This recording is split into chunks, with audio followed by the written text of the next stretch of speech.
Hi! Today I would like to show you how you can transfer files from an Android device to Oukitel C15 Pro.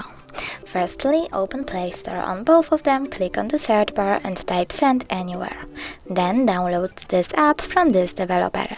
I already did that on Oukitel because it was taking ages to download, so now I can open it. And now we have to wait for this one.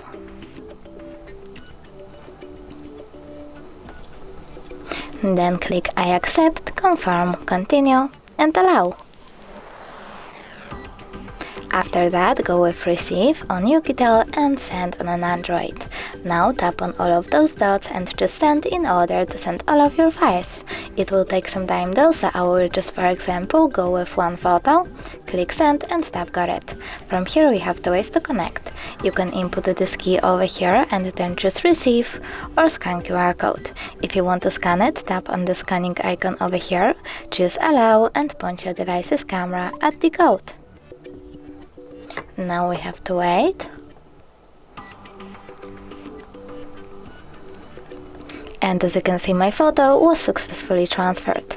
You can always check it out for sure by going into Files app, selecting Browse in the middle and clicking on, in my case, Images. Send Anywhere section is here.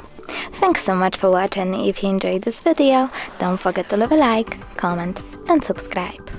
Bye!